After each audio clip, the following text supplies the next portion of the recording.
Hello everybody, welcome back to my channel. I'm Mitch and this is my channel, Mitch's 미친 영어 coaching, because English is crazy and so am I. This is my YouTube channel where I teach you just some short lessons every week to help you in English, in business English especially, to be able to speak more confidently at work, in the workplace, when you have to speak English. Okay, so I'm giving you lots of tips and lots of phrases to use in these videos. Subscribe if you haven't already.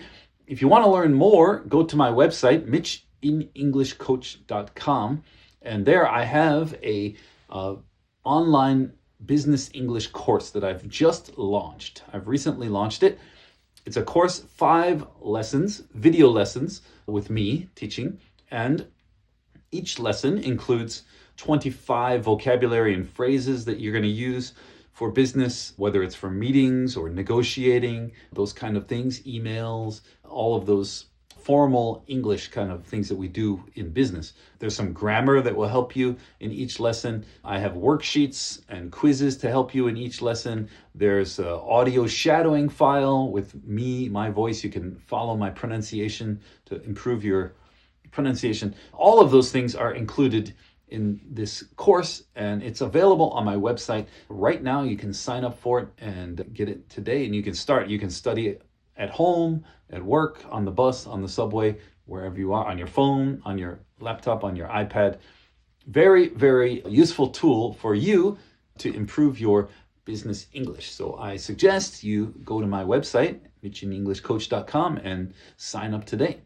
All right, so today what we're going to talk about is, I want to talk about how to hold the floor when you're speaking in a meeting. Let's say you're doing a presentation, you have a Q&A time, or you're doing a meeting, and how do you hold the floor? Hold the floor means when someone is speaking, we often say, okay, you have the floor now. You have the floor. That means it's your chance to speak. Go, right? You're speaking. Other people will listen. You speak, we listen. That's holding the floor. We often, sometimes when you have the floor, it's difficult to hold the floor. Okay, that's the difference between having the floor and holding the floor. Having the floor means you're the one speaking, but sometimes people try to steal that from you. They want to speak too much, and interrupt you, and you can't finish what you're trying to say. Especially in Western business world. I know a lot of my students in Korea, they talk about when they have to do meetings with foreigners in America or in England or other countries, native English speakers, often, because they're native English speakers, and also the pace is very fast in America, at least in meetings. So sometimes they step on the other person when they're trying to speak. They interrupt, they cut them off. The Korean students often feel like, oh, they're not listening to me, or they're not letting me finish, because it takes you a little longer to say what you want to say. And so the native English speakers have the advantage. That is true.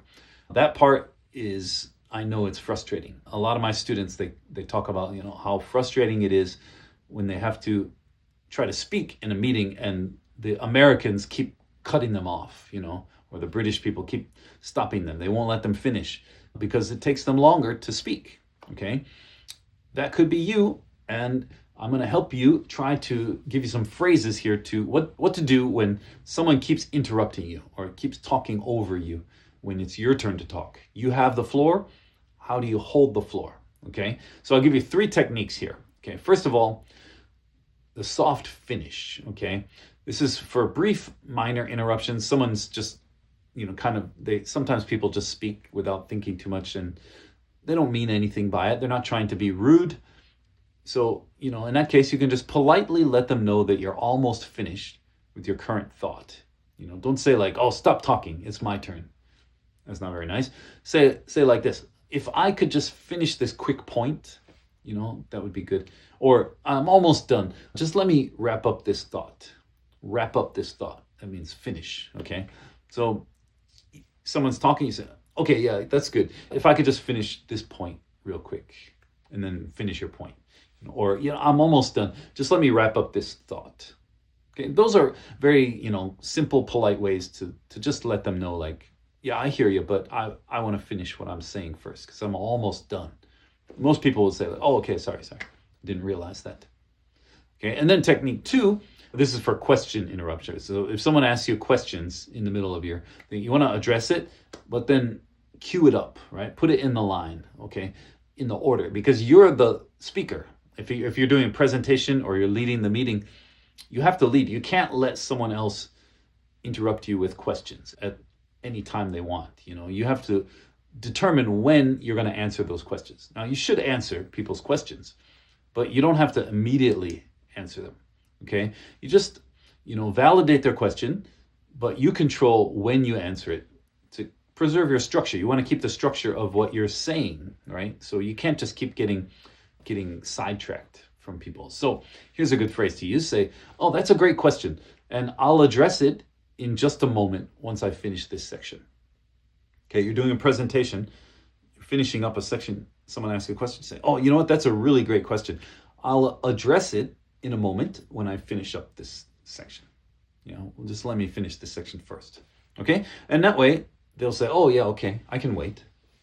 They're not in a hurry probably, they probably just popped in their head and they want to ask it before they forget. So then now you can say, okay, hold on to that thought. And if you can't remember the question later, another tip, you can just say like, okay, now you had a question earlier. I'm okay to answer it now. Can you repeat your question? Because sometimes you forget, you're busy talking. So, but they'll remember. So just remind them, say, I'm ready to take your question now. Okay. And then the third technique here, the polite reclaim. In other words, sometimes you have chronic interrupters. Chronic interrupters are people who just, they never shut up. Let's be honest. We all met people like that. They just keep talking very aggressively, sometimes too aggressively. Yeah.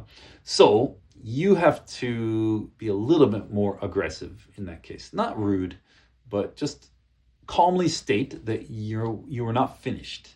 Okay. Maintain steady eye contact. Keep looking at them, and just be confident. Use a flat tone of voice. Don't get angry. Don't get louder. But just say it like this. Say, oh, sorry, I wasn't quite finished with my point. As I was saying, and then just continue. Just say like that. Just say, sorry, I wasn't quite finished with my point yet.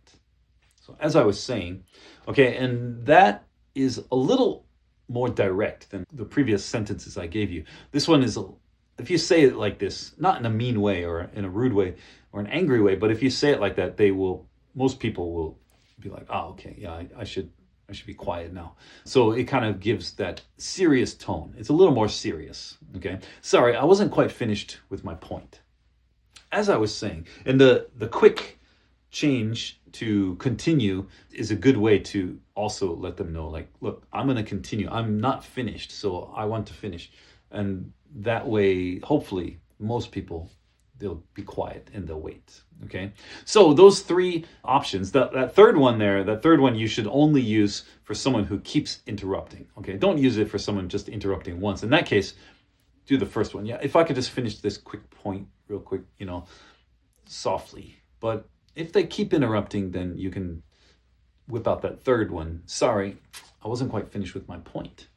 As I was saying, okay, and that will probably get the job done. Okay, so there you go. Try those phrases next time you're in a meeting with native English speakers and they keep interrupting you, they keep stopping you, they keep talking over you.